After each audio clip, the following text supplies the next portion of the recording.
Good afternoon. We'll be opening committee meetings today for our meeting April 20th, and we'll be starting with Public Works, and Terry Borneman is the chair. Thank you. We have 3 items on our committee, before our committee today. Joining me on the committee is Michael Lilliquist and Roxanne Murphy. First item before us is City of Bellingham's Fire Department and Whatcom County Fire District 8 consolidation update. Chief? Good afternoon. Bill Newbold, Fire Chief. And the purpose of the presentation this afternoon is to summarize for you some of the discussions that have taken place in the work that's been done to evaluate a potential full consolidation between the City of Bellingham Fire Department and Whatcom County Fire District 8. By way of history, the relationship between the two agencies dates back quite some time, and one of the things in particular that's driven a lot of the discussions outside of a positive relationship has been a number of the city annexations and the definition of our UGA boundary and how that borders some of the areas on Fire District 8. Recognizing that, back in 1997, a number of the fire districts surrounding the City of Bellingham, along with the City of Bellingham, developed what was called a Fire Protection Services Master Plan that just kind of laid out some what-if scenarios if annexation continued to take place and affecting these different fire districts.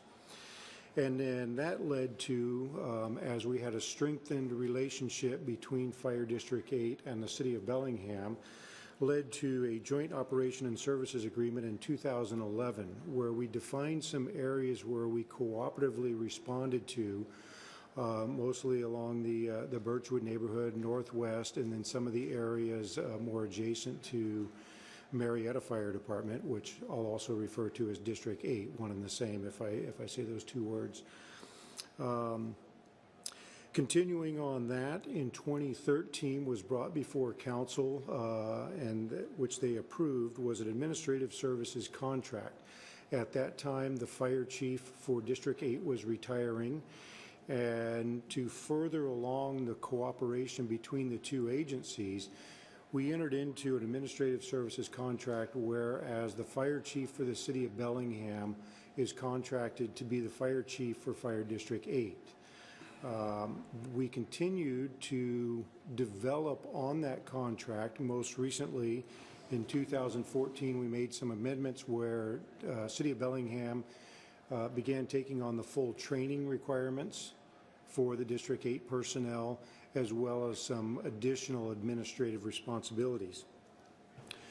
Not long ago, we put together a group of stakeholders to include fire department staff, to include city staff, elected officials, both from the City of Bellingham and Fire District 8, to look at the potential for a full consolidation between the two departments. With that, first question is why consolidate?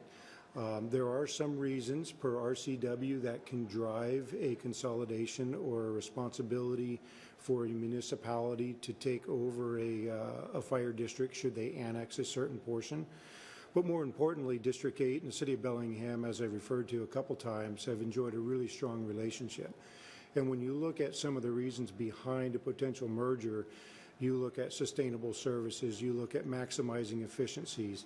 Those are the two real driving areas, and there's a bunch of sub areas below that, everything from economy of scale, apparatus, training, SOPs, common, etc.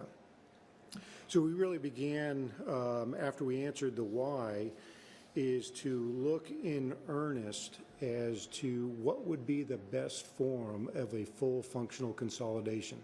That always being a desire for both the district and something that the city wanted to entertain responsibly. And what I'll do now is in a moment, I'll put up an overview. Yes, thank you, Brian. And I'll get those to council. But there's two real things to take a look at when you consider a consolidation.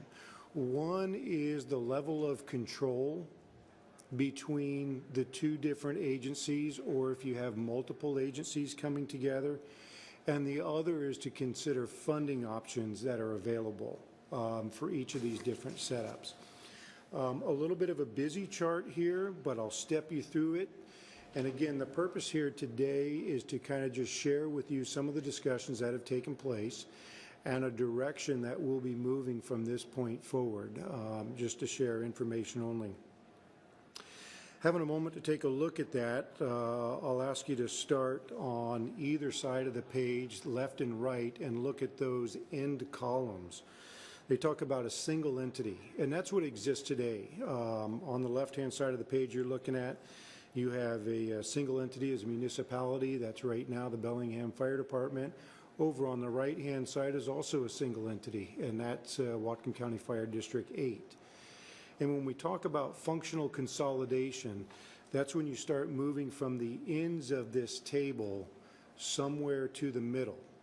And depending on where you land, you have differing degrees of control by either of the agencies or what is to become a single agency, and then also different funding options through legislation and what's currently available to each of those entities. As we've kind of stepped through these, the first and I would say the easiest to achieve is often a contract for service. And that would be the next column in towards the middle if you look at this. And that can occur two different ways. One is the city could contract for services from the district. On the flip side, the district could contract for fire services from the city. In which case, the lead agency to which is providing the services basically would be the one in control of the level of service that's provided, all the nuances of that, and the fiscal responsibility as well. The agency who is contracting with the other, their level of control is through what's built in that contract. And that's what you see there under the third row that talks about the control. It's basically through the contract provisions. And the ability to modify or exercise those is through the terms of the agreement or upon renewal, modifying that agreement based on history or changes in the environment at that date. If you continue on further into a greater shared control, there's a couple different methods. You can look at annexation, and a lot of times in the fire service that's referred to as reverse annexation. And what takes place there is that the fire district actually annexes the area that is principally served by the city currently. And so now it becomes one annexed area that is governed by a board of commissioners that's represented throughout that entire service area. And what might come to your mind very quickly is the recent change that took place between Fire District 7 and the City of Ferndale. And I illustrate that down on the last row where you see that historically District 7 and the City of Ferndale had been under a services contract and then recently went through that reverse annexation. That changes a level of control, typically a positive thing, and always, you know, the two agencies or more, depending on the structure here, you know, usually enter these agreements for sustainability and through that cooperative relationship. Another option that is available, where there's a lot of discussion throughout the fire service, currently in legislation, is a regional fire authority. And that's one that's listed just to the left of the column on annexation. And what takes place there is two or more agencies come together cooperatively to develop a new fire agency. And in doing so, they define what their board will be made up of and whom and how many members on that board. Really, it's up to the agencies involved to really script their future on the representation that they want. So that kind of maximizes the opportunities between the different agencies, whether it be two or more. Chief? Yes, sir. How is a regional fire authority different from just a really big fire district? There's different abilities in the funding on how they are, and again, when you do a fire district, you have a board of commissioners that are elected throughout that area represented by the fire district. When you do a regional fire authority, you are not required to have elected officials that make up that board. You can comprise it of council members, you can comprise it of mayors, you can comprise it of other staff within the agency that is to be developed. And the Regional Fire Authority develops a plan by which guides them in the operation of that department. Whereas a very large fire district, as you referred to, there's a lot of governance already put in place and structure through the RCWs. So upon reviewing these, there's a couple of these. When you look at an RFA, short for Regional Fire Authority, or you look at a reverse annexation, typically a longer process to put in place. What we enjoy right now between District 8 and the City of Bellingham is a fantastic relationship and a lot of momentum that's been developed through some of these joint services contract, through our administrative services contract. And over the recent past, as we've discussed this with the stakeholders, we've landed on the direction to fully evaluate a contract for service whereby the district would contract for services from the City of Bellingham. And the reasons for that are twofold. One is I think it's a sustainable way for us to really strengthen our relationship and builds upon the past that we have been developing in incremental steps. But number two, the time frame to fully evaluate and potentially implement a contract for services is much shorter than what would be required for an annexation or regional fire authority. The caveat there being is that a regional fire authority or reverse annexation is not something that we would deem off the table in the future.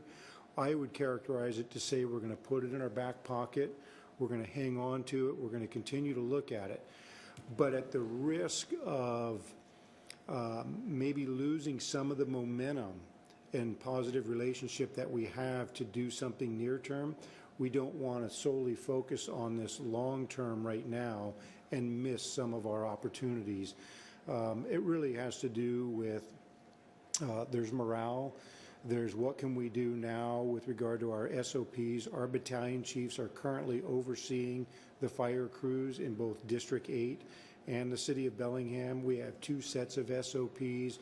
We have 2 sets of accountabilities. You can see that as we've made progress, that progress does in turn present some challenges.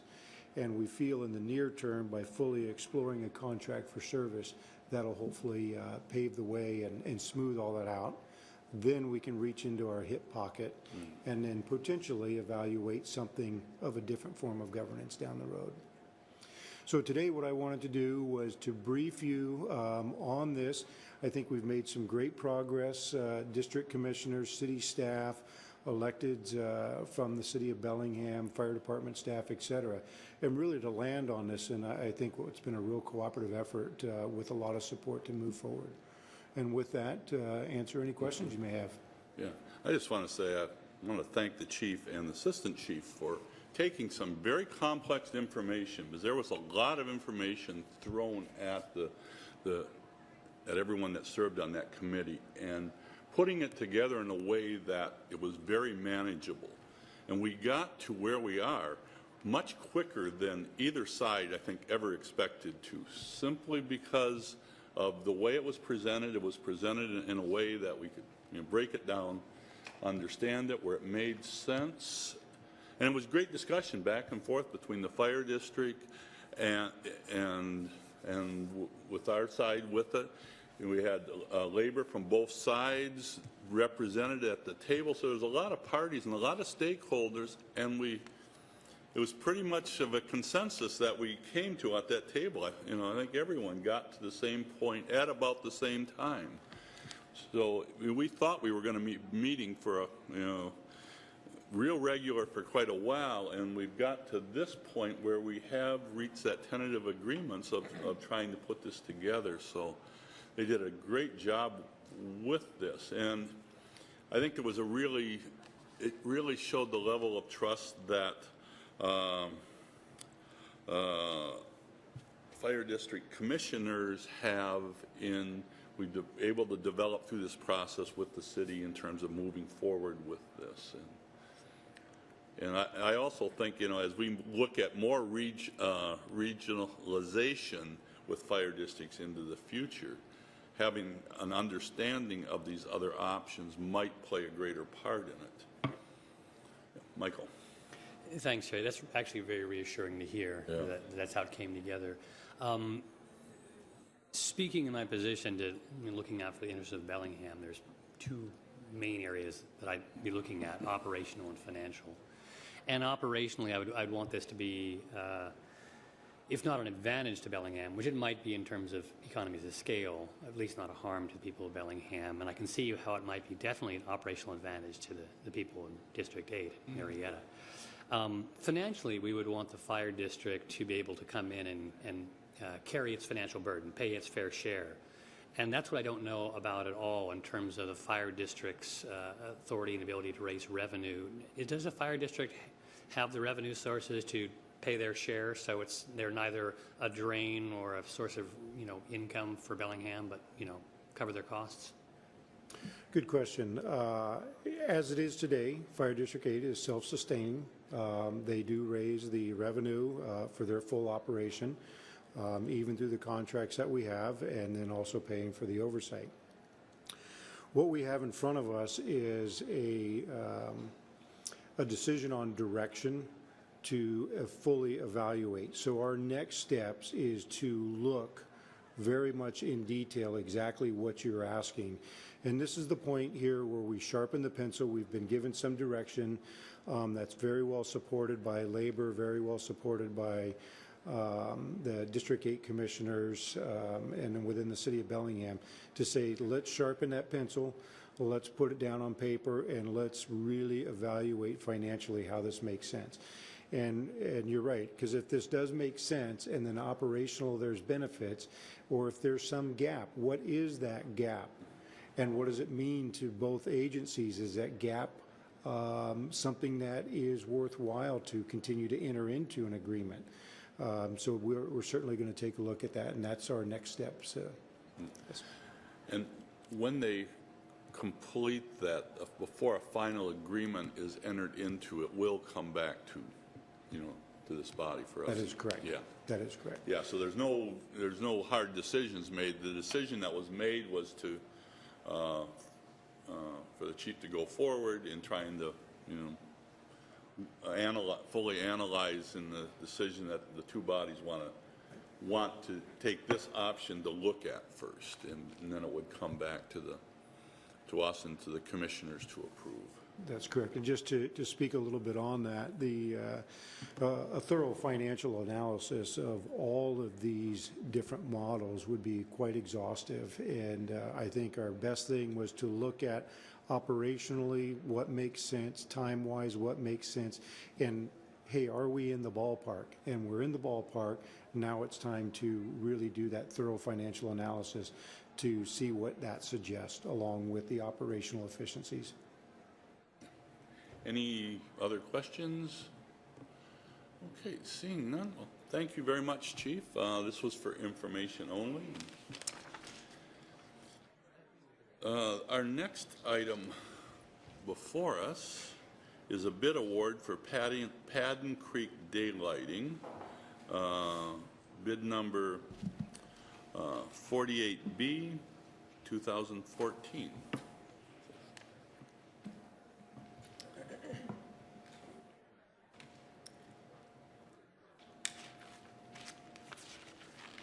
Thank you, Ted Carlson, Public Works Department.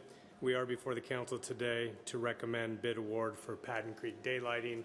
This is a project that many of you know has been around for several decades, so it's an exciting time for the city to be moving forward on this water quality project, habitat project, flood control project that has required a lot of coordination with the neighborhood, city council, and staff. And so before we go into the bid award, Craig's going to go through briefly what the project is, maybe highlight some of the impacts because it is a large project that will have some impacts on the surrounding neighborhood, and then hopefully we'll have a recommended bid award after that. Good afternoon. Craig Mueller, Public Works Engineer, and it gives me great pleasure to be here today to present to the Council the bid award for Patton Creek daylighting. As Ted mentioned, this project has been around for approximately 30 years, accumulation of work between the city and the Happy Valley neighborhood residents.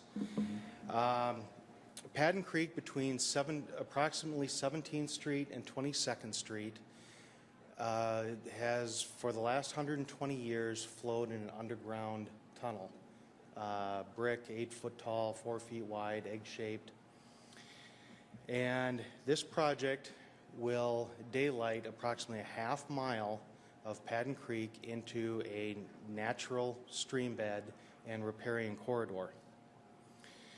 So, as you can imagine, a half mile long along Old Fairhaven Parkway is going to have some of its disruptions. Good thing is these should be fairly minor. Among them is, well, first of all, we are not planning on doing any work south of Old Fairhaven Parkway until after Sea to Ski, because it's going to require a temporary closure of the interurban trail, which, as you're well aware, is now the Ski to Sea route. This is basically to, I can point out on my pin here, right there, right at the pen.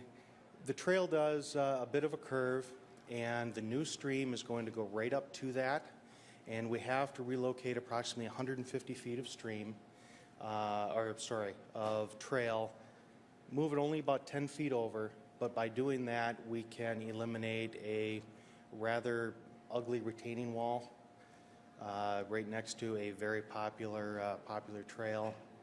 So we're hoping to minimize any disruption to the trail, but it is going to be a matter of weeks. We have to do quite a bit of hauling through there, as well as tree removal. We just want to make sure that everyone stays safe. And pedestrian detour will be in place, more than likely on the 16th Street, Cowgill area, up to the sidewalk on Old Fairhaven Parkway, over to 20th Street. So that's one. The other is one of our primary accesses and staging areas on the south side of Old Fairhaven Parkway is the parking lot for the interurban trail. So that is going to be our staging area and access, and will be closed realistically for the duration of the project. And the project has a fish window that it must be completed by October 1st. So that'll give you an idea. It may be able to be open before that, but our other staging area is the 20th Street right-of-way, which was permanently closed approximately a year and a half ago. And as the creek goes right through that staging area will go away when that happens. The other is 22nd Street, just north of Old Fairhaven Parkway. We will be putting in a culvert bridge that will take between 40 and 60 days to complete the installation of that. So that block of 22nd Street will be closed to through traffic for between 1 and 2 months. I've already discussed this with the neighborhood association, and there were no issues with that. All access to homeowners will be maintained, local access, but they'll have to go up via 24th Street. So we can actually get to some of the fun stuff on this. The bid had a bid alternate, which was a public pedestrian bridge from the interurban trail parking lot up to Julia Avenue, and that was put out as a bid alternate. And the off chance that the bids came in high, it was the only component of the project that we could delay to a future year while meeting all of our funding obligations. So I'm happy to say that we are recommending award with that alternate. There were 132 solicitations that were viewed. At our pre-bid walkthrough, there were 13 attendees. A lot of good questions asked. We received 6 bids. The lowest responsive and responsible bid was from Strider Construction Incorporated, $2,859,479.51.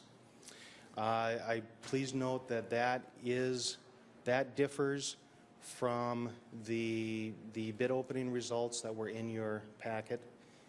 The bid opening results were what was actually on the bids, the bid forms. Then we take the bids back and we check all the math. So the one that is listed here on the agenda bill is the correct amount. So that's that discrepancy. That all includes sales tax, and the engineer's estimate was $2,980,626.83, including sales tax. And we recommend an award to Strider, the lowest responsive and responsible bidder, with the bid alternate. Michael? Move that we recommend approval tonight of this contract. Yeah.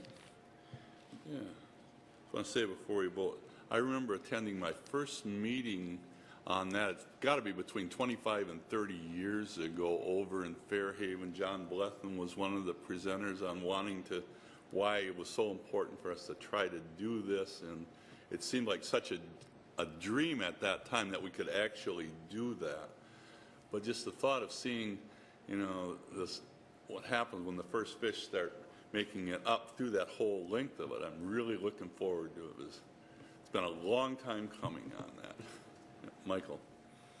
Yeah, Terry, I've been watching this for, at least 15 years, not as long as the whole project. It was already an old dream when I first knew about it. And I've been watching the development of this project and the outreach that you've been conducting, and that's been good. And there's been a lot of support in the neighborhood who understands the value of this in several ways. As you say, this actually helps with kind of stormwater issues as well as being a habitat restoring project. Correct. With regard to the habitat aspect of it, we're going to be putting in a more natural stream bed, which is more fish friendly. But do we have any plans, or does someone else have any plans to come back in and actually do the fish restoration? I know about a dozen years ago, I saw runs of salmon in that stream, and I haven't seen much since then. So Restoration as in like planting of fish, or are you talking about the physical habitat? right, we're going to be doing, I think, more the physical habitat. We'll be making the stream more natural meanders. It'll have slow eddies and Yes, pools large woody debris, to keep the water bouldering. cooler. It'll be fish ready, so to speak. But does NC have the ability to come back and start doing the actual fish introduction aspects, or augmenting the fish that do come in to? I don't know what is someone going to do the fish part too? Who is it? Yeah, I don't have an answer for that right now. The city's focusing, as you said, at this point on the infrastructure. In addition to the daylighting project, we just did the Patton Estuary down in Fairhaven, and we have a water quality project budgeted, ready to move forward for treating the stormwater from the core of Fairhaven. I can follow up with Renee and see what community efforts might be out there and get back to council. Okay. Michael? Sorry. The first quarter or so of Lake Patton's run is nice and protected and steep and through the gorge, and there's some good protection portions. The one large portion that doesn't have a plan is the one just upstream from this, where it's still in a pretty straight and narrow channel. And I know we've actually drawn plans for what the meander might be for that one, but of course there's no funding for that yet. Is there any news or window on when that next big piece might fall? No, nothing at this time. You are correct that there have been designs that were done, but part of it is the key to it is the funding, in that it's very difficult to get the funding for that when there was still a fish blockage, essentially, that we're addressing through this project. So this should be able to open up some doors towards making progress in the further upstream reaches. Roxanne? Well, I just want to say, as a member of the Nooksack Indian tribe, I really, really appreciate this work, and I highly support exactly what we're going to do, and I thank the department for doing this. Okay, we have a motion before us. All those in favor, answer aye. Aye. All right, we'll recommend approval tonight. Thanks for the good work on this. Thank you very much. Okay, we have one more item before us. That's a bid award for the Alabama Corridor Multi-Modal Safety Improvement Project. Thank you. Yes, the Alabama Corridor Safety Project. This is a project that was before council several times last year. There's been quite a bit of outreach with the neighborhood, Roosevelt neighborhood, Sunnyland neighborhood, Alabama Hill neighborhood. The project is certainly a safety project at its core. That's where the funding came from. Alabama is our highest accident corridor, second only in the county to the Guide Meridian. And so it's very important that we make improvements along this section in Alabama.